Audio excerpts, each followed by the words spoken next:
Welcome to a brand new episode of Man to Man 360. And of course, I'm your host, Darryl Anderson, and I'm excited I want to hit some things that was happening in the world as I was wrapping up season 5 in the summer and then getting ready to go into our summertime. There was some big things that happened. The first thing that happened was Malcolm Jamal Warner had passed. That was huge. It was so huge that I almost went back to do an episode just about Malcolm Jamal Warner, which I want to say I was a big fan of him, and I was, but I didn't see all of his show, so maybe I can't say I'm a big fan, but I'm a big fan of the man, Malcolm Jamal Warner. Just loved his character and everything else, at least on screen and what we've known publicly. Obviously, there's a private part that we don't know and that type of thing. I get it. But yeah, that was a huge deal. And then around that same time, there was this really big deal that on a show like Man to Man 360, I would definitely like to hit this topic. But again, I just ended the season for the summer. And it was when the former president, Barack Obama, had made the statement about who should you put your young boys around to mentor them to become better men. Super controversial, super problematic, and I'll talk about that in just a little bit as well. And right as we're getting ready to launch into this new season, before we go into the new season, this will probably be around for, I'm going to guess, about at least a month. Because right now, the funeral hadn't started yet, and that's going to be a whole other thing too. So by the time you hear this, there may have already been the funeral. But Charlie Kirk had been shot and killed. And the reaction to that is crazy. It's insane. And I want to talk a little bit about that as well, too. And then we'll talk a little bit about Woman to Woman 360. Or maybe I might do that on a different episode. I'm not sure. But I will talk a little bit about it. But let me first go back to Malcolm Jamal Warner. Oh, and you know what? Before I do that, you need to go to man360.com. That's man360.com. Malcolm Jamal Warner, man. I mean, Malcolm Jamal Warner was a little younger than myself, but, huge fan of him, starting, of course, on The Cosby Show. And he was just a brother, nothing phony, nothing fake, just, nothing corny or anything like that. Just at that time, a teenage kid, I believe, on the show. And then you just watch him grow up on the show, at least on the Cosby Show. And man, Malcolm Jamal was just a cool dude, Theo Huxtable. And, Malcolm Jamal, just his name, I heard him in an interview. He did an interview recently on The Breakfast Club, which I love that interview. It just brought back the old memories of the Cosby Show days and Theo Huxtable and whatnot. And it sort of reminded me why I like this guy, right? And obviously, like bro fan type of thing, But, Malcolm Jamal is just a clean dude. And when I say clean, I don't mean that maybe he didn't curse, maybe in his personal life and all that. What I mean by clean, he wasn't trashy. He wasn't nasty. And you didn't have things out there about him, which he could have done all those things, but he didn't. And I know he was married. I think he was married now going on 8 years. It would have been 8 years if he would have lived. And he's got a daughter. And, you saw some of his relationships throughout, but nothing scandalous or anything like that. He wasn't at any Diddy parties or anything like that. But just that it was really hurtful to hear about that. And with him drowning, supposedly. Now, there's some other things around that. I'm not going to get into that too much because I don't know what's true.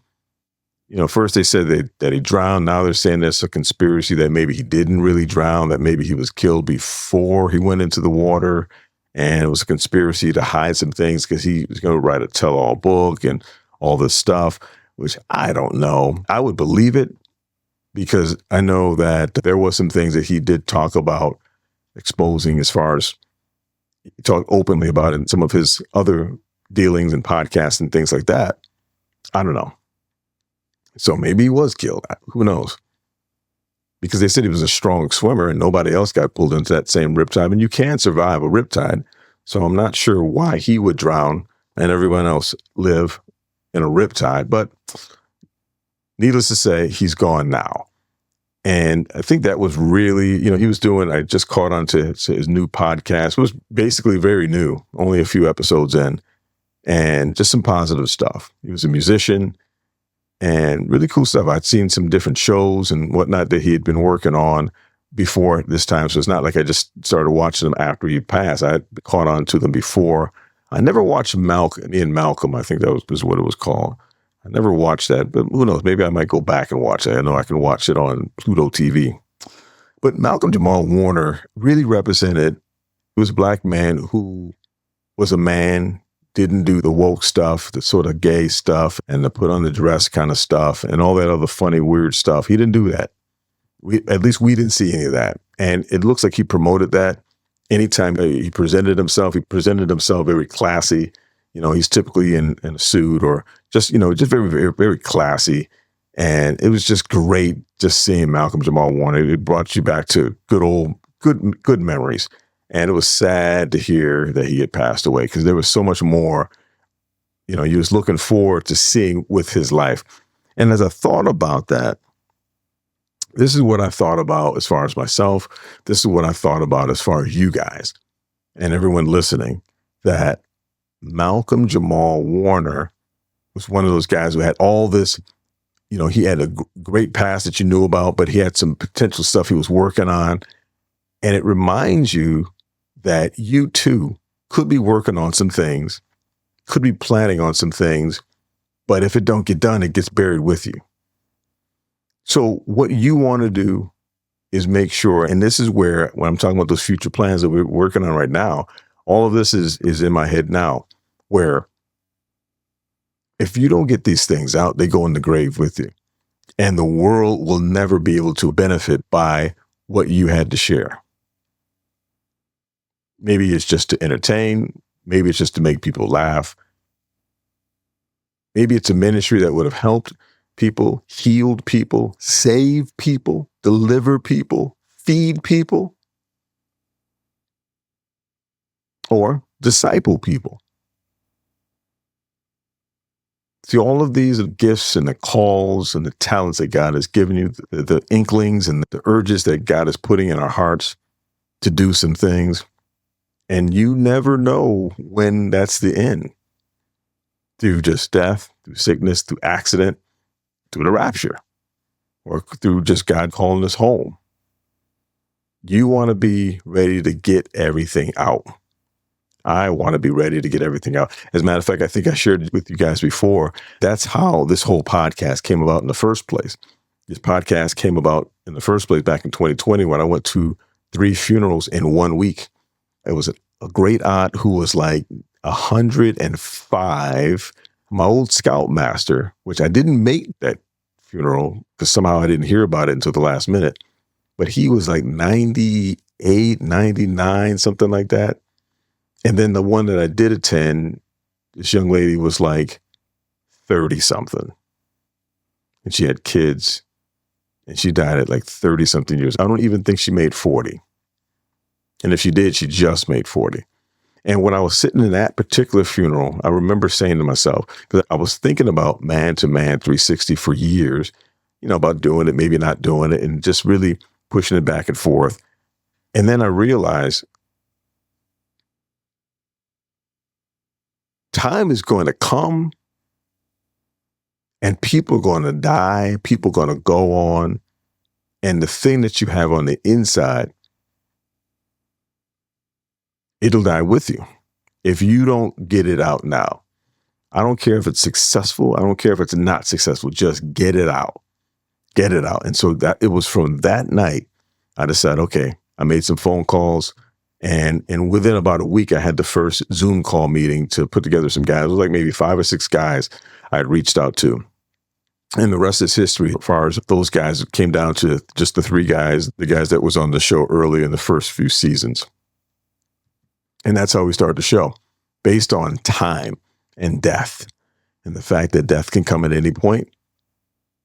Time is moving and it's just going to pass you by. And I didn't want that to happen for me and the things that we have planned for our lives. So whatever you have planned for your life. The Bible tells us that the plans of a man are his,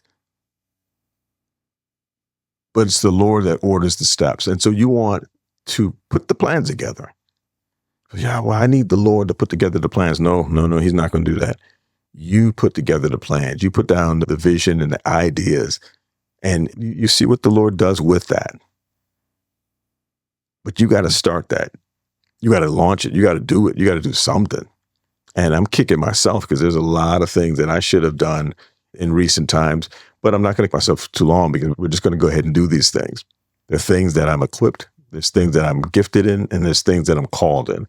And in these areas, this is the time to do it. 2025. 2025, by the way, I don't think I've said this in any earlier podcasts of this year, but this is the 30th year that I've been doing men's ministry.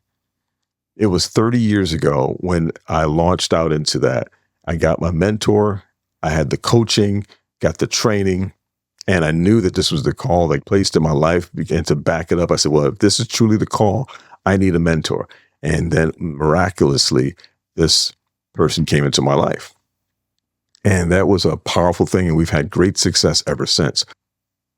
So when I think of Malcolm Jamal Warner, I don't know if he was born again. I don't know anything about that part. I'd love to say that he was, but I don't know that part. But one thing I do know is that when I thought about him, I really thought about the potential that we know he had the talent, the gift, and all these other things from before, and just a really well-liked guy. But there was so much more he was about to do, and it got cut short. And so, guys, before things get cut short, let's take advantage of everything that we have. Actually, we were just teaching on at our church, where actually our pastor was just going over the 10 talents, the 3 servants who was given these 10 talents. The one got 10 and he got 10 more. The other one, he had 10 talents, but he got 5 more. And then the one that buried his. Guys, you don't want to be the one that buries it. You definitely don't want to be the one that just puts it aside and don't do anything with it. Now, at worst, you do something with it and you gain 5 more talents. That's awesome. But the one that got the 10, he looked for every opportunity and he went full throttle in working the gifts, the talents, the anointing, and everything in his life. He looked for every opportunity, and every rock he turned it over to get those 10 new talents and that he can present unto the Lord. And that's where we want to be in this life. I'm going to put a pause on this, and we're going to wrap up this part with Malcolm Jamal. I'm going to come back and we're going to talk about President Obama and some things he said back in July that I think are a bit problematic and a big warning that I want to warn you guys about. So I'll catch you up in just a few, and we'll talk about that when we get back. All right, we're back. Welcome back to Man to Man 360. And again, I am your host, Darryl Anderson, and I want to go into this part here about when we was wrapping up the season for the summer to take our summer break. This was the next big thing that hit the air at the time. And I'm like, you got to be kidding me. I was this close to getting back and recording something about this. This was President Obama and an interview, his wife's podcast, Emo, which I believe is, in my opinion. And so on this particular podcast or episode, they had this thing called, on this section here, it's called Creating the Right Structure for Boys and Men with Barack Obama. And of course, she hosts it with her brother. So let me go ahead and play this because I think this is going to be interesting. I'm going to skip around a little bit because you need to hear the first part, and then we're going to jump in right when he goes into the part that we're really have the interest in. Here he goes. Well, we've got a question today from a listener in San Francisco named Emma. Okay, I want to hear from Emma. And let's hear from Emma so we can dive into this topic. Hi, Michelle and Craig. I have 3 younger brothers and am a new mom to a 1-year-old little boy. What can we do to change the fact that we raise our girls and we love our boys? There is so much dialogue on raising strong, independent women, but how can we raise emotionally intelligent, competent men? I am deeply concerned by the ideology promoted to my younger brothers online. I want to raise a young man who sees through those ideas. How can we energize the discussion around raising young men that want to change these oppressive and even violent dynamics?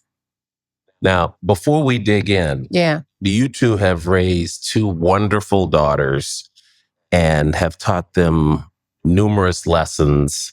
And I just want to hear from Barack how you approached raising your daughters, because this was obviously before you got to the White House. So you were just like the rest of us, just a regular dad who's having kids and going to work and trying to make time. What was your strategy? Well, first of all, the most important strategy, whether it was a boy or a girl, was having the right partner. And now that I'm not, that I say even behind her back.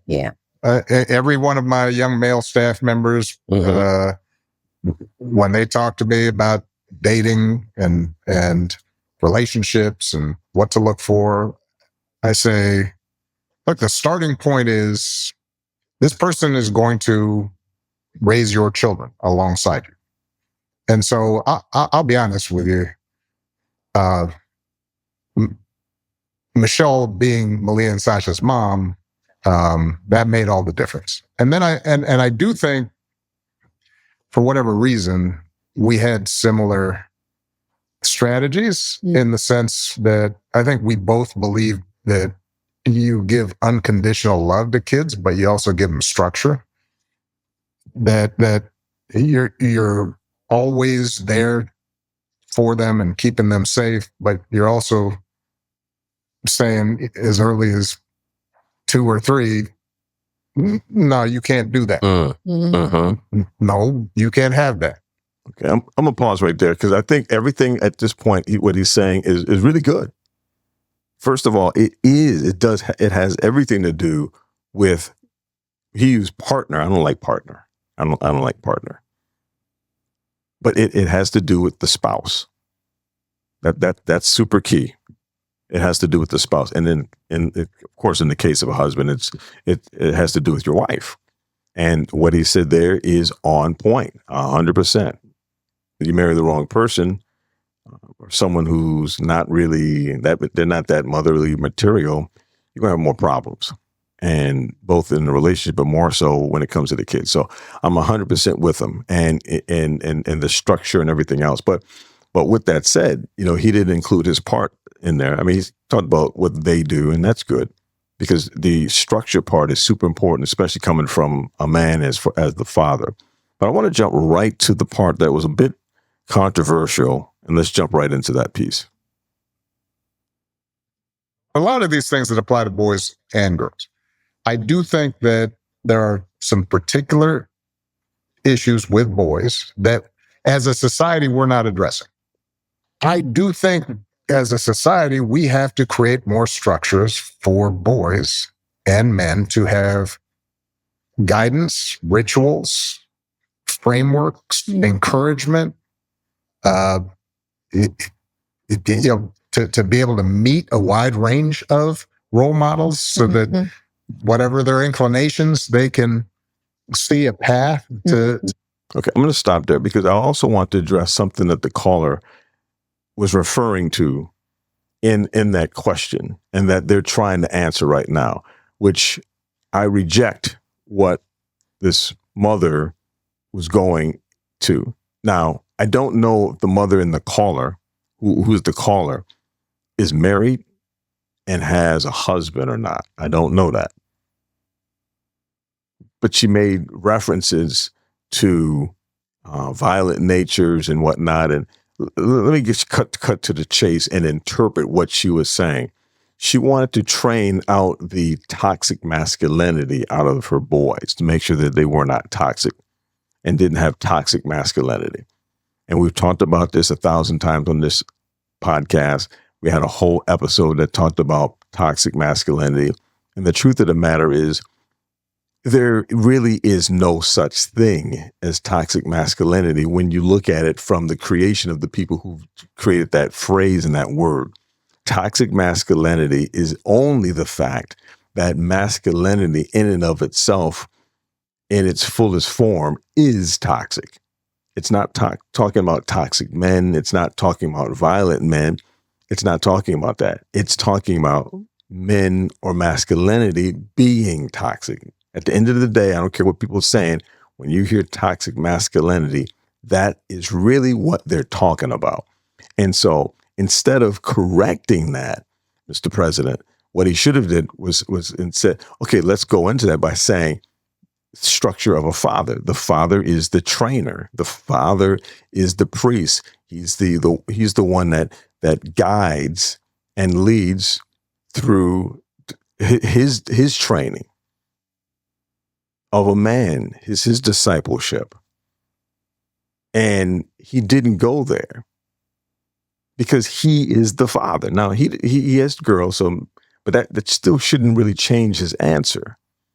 So instead of referring to or trying to answer what this woman was saying in the call by referring to toxic masculinity, he could have either shot it down, but obviously he doesn't want to be negative here. So he could have just said it by saying, listen, these are the strong attributes we train our boys or would train our boys and sons in. But instead, in using those strong characteristics to be good, strong men in society. But he answered this instead. Success that isn't just sports or money. You're making a lot of money. And so that's on all of us together. What I would say to Emma would be, in your community, even if you have a wonderful male partner who's in the house, I think see that male partner thing, man. Well, I guess it depends on if she's married or not. But I would have said your husband or the father of your children. And male partner, I don't like it. But then again, it sort of goes to where he's going with this. I don't really know any dudes that call their wives partners. So it might refer to where he's about to take this. But here, let me let it go. Still would be good to find assets in the community, people in the community, friends in your community, places of worship, community organizations, what have you, where there are a bunch of men who can be sort of elders to boys. And so they're not just looking at one particular role model, but many. Okay, now, to some degree, I can agree sort of with that, except you're not putting enough emphasis on the father. The father is really the sole leader and the sole example in his kids' lives, period. He doesn't need anybody else, at least not for a while. Maybe when they get 18, 19 or whatever, maybe. But to be quite honest with you, he doesn't need anybody else. Those other people are helps and supplements in the kids' lives because they're going to run into teachers and everybody else too, and coaches or whatever. So I get that part. And they're going to have to learn authority, respecting authority and all that. I get that part. But it's almost like he's not putting enough emphasis on because he's a father, so he's not putting enough emphasis on that part. And that part's disappointing. But let's go ahead and let him finish it out. And one of the things when Michelle and I first started dating and I'd go over to your guys' house, one of the things I loved was just,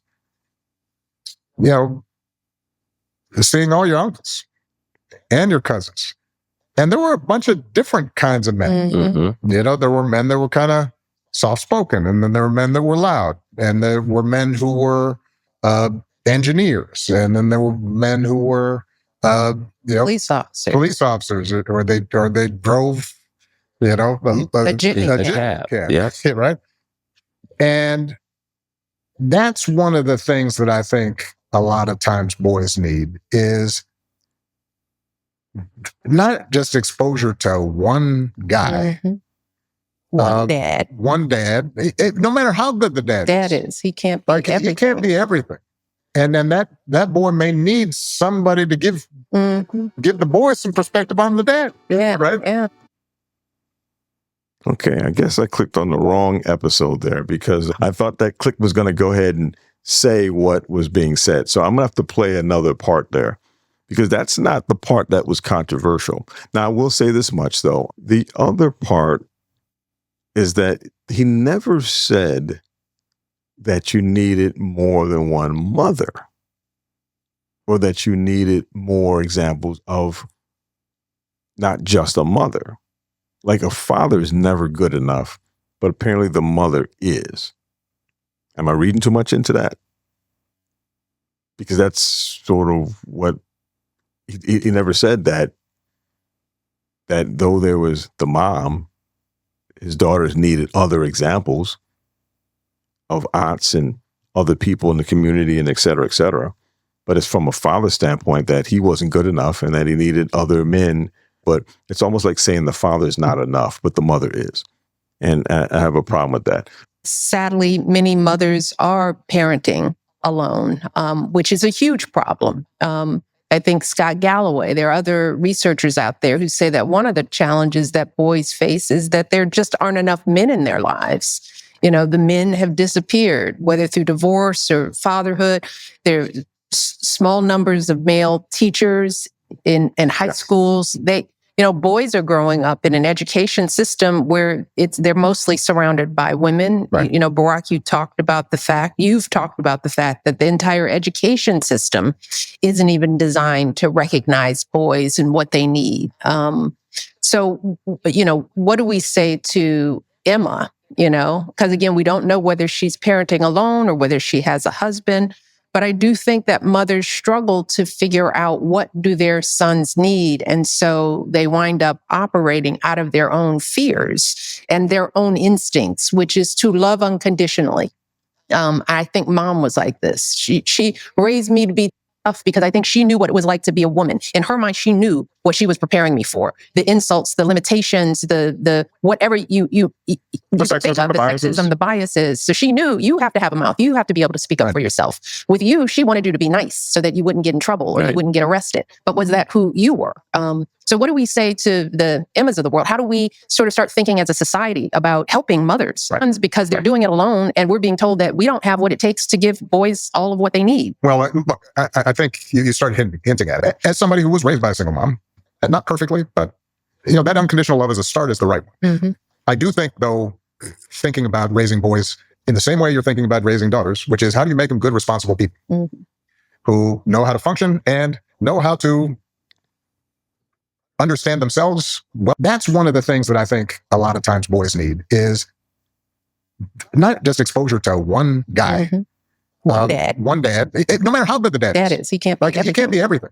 And then that boy may need somebody to give the boy some perspective on the dad. Right? Yeah. One of the most valuable things I learned as a guy was I had a gay professor in college at a time when openly gay folks still weren't out, who became one of my favorite professors and was a great guy and would call me out when I started saying stuff that was ignorant. You need that to show empathy and kindness. And by the way, you need that person in your friend group so that if you then have a boy who's gay or non-binary or whatever, they have somebody that they can go, okay, I'm not alone in this. Yeah. Right. So that I think is creating that community. I know it's corny, but that's what they need. And we talk a lot about what we had with our mother and father, right? And a lot of times, but we really did have a big community of people in our lives. I mean, that we don't talk a lot about that on this show. We allude to it, but Craig and I, we grew up in a huge community of extended aunts and uncles and cousins and all types of male role models, which helped in broadening out and filling in where our mother and father were limited. So for Emma, I'm picking up a couple of things.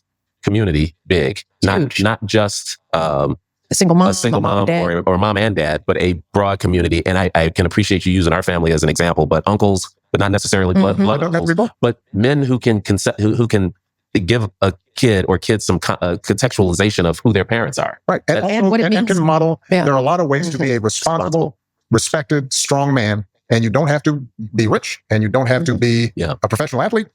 And you don't have to go find it on the internet among a group of unclear influences, and this is a thing that parents at Emma has to understand if they're... Okay, I'm going to stop that right there because what they seem to be almost avoiding, and I don't know if they already knew he was going to go here or if they just don't want to make a big point of it, I'm not sure. But it's almost like, so he puts a big elephant out into the conversation, but they don't address the big elephant that he just dropped on them, about having someone gay there to show them certain sensitivities. Now, remember, this was to address the toxic masculinity question that Emma had asked in the call. So by her dropping that seed into the conversation about toxic masculinity, which, by the way, doesn't exist. We're not talking about a toxic man. We're talking about masculinity being toxic. Then the way to soften that is to perhaps there should be the introduction of someone gay or LGBT to soften the training for boys and young men so that they have certain sensitivities. And that's super problematic. Now, mind you, Man to Man 360 is a podcast where we deal with a biblical worldview. So 90% of the people listening to the podcast, now you see this on YouTube, who knows who'll see it on YouTube. But as far as the people that's listening to this on radio, on Our Spirit, of course, is Christian gospel music. Most likely 90% of the people, 99% of the people will be Christians, pastors, and everyone else. So before you get triggered because I'm going up against your favorite president of all time and the person many of you idolize, understand that I'm giving him the benefit of the doubt of him being a father, but where we should all see this as being problematic is pointing boys to anyone other than the father. And that includes, by the way, even youth pastors, which you have to know who that youth pastor is and be working alongside that youth pastor. You can't give your kids to anybody. But aside from that, he's given them, or he suggests that you give your boys to gay and homosexual men to make them more sensitive in this world and not be masculine. That's problematic. That's a problem. And I hope you all agree with me on that. That is a major no-no. And that is no way that the president of the United States, or former president of the United States, should be training you on that. And hopefully you all follow Psalms 1, where blessed is the man that walks not in the counsel of the ungodly, nor stand at the way of sinners, nor sit at the seat of the scornful, but his delight is in the law of the Lord, which he meditates day and night. We don't listen to him. You seek the scriptures, you seek godly counsel. And partly, if you're a parent, you use common sense in that as well, too, especially as Christian parents. You definitely don't put them in front of men that are what the Bible calls sodomites. Absolutely not. That is super problematic. So listen, I'm going to wrap up on that part, and I'll come back in just a moment, and we'll wrap up with these other things that I want to finish out with. This Charlie Kirk piece, I definitely want to hit on that, and we'll talk a little bit about Woman to Woman 360 also. So I'll be right back in just a moment. All right, we're back. This is Man to Man 360, and of course, I am your host, Darryl Anderson, and we're in the last part of season 5 episode. I believe this is episode 199. And so I just wanted to wrap up some things that were happening in the summer before we go into season 6. And the last thing I want to talk about, just briefly, because there's a lot on this already, and who knows, we might have to go into this in the next episode. But the Charlie Kirk thing, I am blown away by the reactions of this, where people are cheering and jumping up and down and praising the Lord that a man has been killed. And the black posts, now that's the most problematic. Because some of these people I know, and they said some good things, but then I would read the comments of people basically attacking them and basically saying Charlie Kirk was a racist and all that, and why would you be worried about this white man and all this? I'm like, what in the world? Now, I've seen a lot of Charlie Kirk. I can't say that I followed him, but I've seen enough. And so I'm thinking, well, man, if he was this racist, let me look through a bunch of things. So I looked and looked and looked. I haven't seen these racist posts that they're talking about. And if he was such a racist, I should have seen it. I've seen him debate white kids and black kids, or students, I should say. but I don't remember. I didn't see any of the racist ones. And then I see a lot of people saying they don't see the racist posts. So I'm trying to think, okay, well, then where are the racist posts? If you're going to have them out there, whether in full context, then put it out there, because I just don't see it. But before you need to try to show me these racist posts, let's understand a couple of quick things here. A person has been killed and you cheer? And some of these were Christian folk. Some of these were pastors. Now, let me be careful on how I call them pastors, because some of these people are not pastors called by God. They were called by Satan. I won't say their names, because you guys have heard me say these names long enough on this show, but these are not people sent by God. These were people sent by the devil himself. But aside from that, even the ones who have been sent by God, who have a racial idolatry, have done some things that was like, what in the world are we doing? It's best just to be quiet and silent on that. Then the cheer? I don't know. That's super problematic. My understanding of what I do know of Charlie Kirk is he was a Christian apologist. That's what he did. And he touched on political subjects. He wasn't they call him a conservative activist or something like that, but that's not really what he did. He was really a Christian apologist that dealt with political subjects from time to time, because most of it was about belief in God, and the LGBT is what probably got him killed. It was really about that kind of thing. Man, I like I said, I was absolutely shocked. I could not believe the responses. So how do I want to respond to this with you guys? Well, I believe Charlie was born again, and he was a Christian. And some of you might not believe that, or you might believe that, or maybe he was, but he's a white nationalist or Christian nationalist, or he's a this or he's a that. All these words I'm hearing and whatnot. At the end of the day, I don't care, because at the end of the day, we have to know that if we die today, where are we going to be at?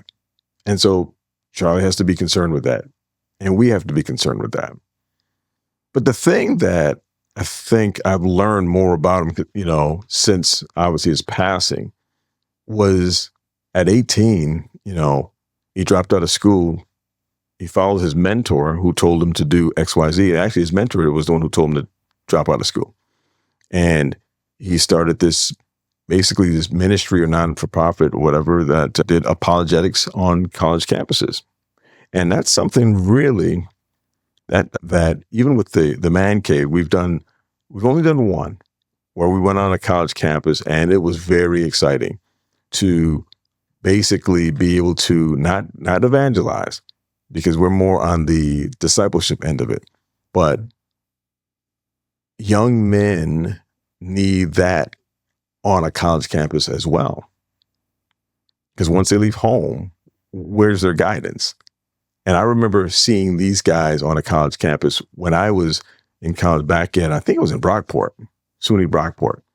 And it was these brothers. I don't even know how we met them or how we heard about these guys, but they told us to meet in the auditorium. And I don't know, I'm going to say there was probably 50 to 100 brothers that came into this auditorium, and there was these black men in the front. They just stood as men, strong, just men. I don't think they were staff on the college campus. I think they were ministers, because the things they talked about, they stood there flat-footed. And back then, no one was trying to be woke back then, but they said some powerful truths. Now, by the way, I was already a Christian at this point, so I didn't need someone to evangelize me. But I sat in on that, and I saw how powerful these men spoke to us, spoke with authority, spoke like men. They didn't spoke like they were trying to be our friends. They spoke like they loved us from the perspective that they wanted us to be better in society and as men. If you can hit a college campus and get out of that woke crap and get out of people trying to cheer, you don't want men to cheer, young men to cheer. You want them to be quiet and think. You want to be teaching them. You want to be iron sharpening them, discipling them, showing things to them that their mother couldn't teach them, especially since in the Black community, that's upwards of 75% of all those boys out on the college campus were raised by mothers and no fathers. If that be true, you want to be that person that can speak into their lives for them to be strong men, not like the clip we saw a little while ago where the president was saying that you need to be coached by gay men to be more sensitive and soft. And that's just the wrong answer. That's not, I don't believe that's the right answer. Matter of fact, I know it's not the right answer. So the thing my takeaway from the Charlie Kirk thing is, one, let's back off from the race. If racist or racism or systemic racism is always your first go-to answer for everything, then you usually don't have a good argument. Because they're not really that many overtly racist folk like that, because they know they're going to get heat. They just do. I mean, what white people running around here talking about, I hate N-words. Nobody's doing that. And especially on that level there. And you might say, yeah, but it's subliminal. Okay. I guess I just didn't see it. And I know racism when I see it. I guess I didn't see it. But what I did get from that is, boy, do we need to be on college campuses, because the hatred and the evil on these college campuses is there because these kids are being taught the wrong stuff from their teachers in their K through 12 to their college professors, and in society, on social media, and unfortunately in some cases in some bad homes. But where discipleship can come in, this is where we have an opportunity. And this is where I'll be talking more about the man cave and where this show is going to be changing to later in the year, starting the new year. I want to be able to help and address those things. Because I think that's a powerful, powerful place. Man, that sounds exciting to me.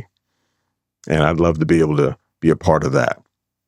All right. So that's that. Before I leave and before I break, I'm going to just also mention too, I hope you guys enjoyed the Woman to Woman 360. Let me know what you think about, go to the youtube.com, the @ woman, the number 2, woman 360, and 360, of course, the numbers. That's youtube.com/ @woman to woman 360. Go there, check out those shows there. Tell us what you think about the shows. In those comments, the likes, subscribe, and we'll definitely be able to hear some things from there. And I'm gonna, not in this episode here, I think in the next episode, I'm gonna do one where I do my little friendly critiques on some of the shows, because there were some great shows. But there were some things that, obviously as women, they saw it from that perspective. And I'd like to share some things I see from my perspective as a man and just have some fun with that. So, and this is before we get into the new episode. So you'll hear that next week. So go to mantoman360.com, follow the show, share the show, and watch the videos, and subscribe to the YouTube the videos on our site. And share those videos. I'm going to have clips out there and everything else. So, I think it's going to be a lot of fun this season and this year. We're going to go places we've never gone before. And I'm looking forward to really impacting this world with these really positive messages that are scripturally laced for a biblical worldview, so that we see things the way the scriptures should allow us to see it, versus the way the world is trying to make us see things. So, all right. So again, I'm Darryl Anderson, your host. This is Man to Man 360, and we are out.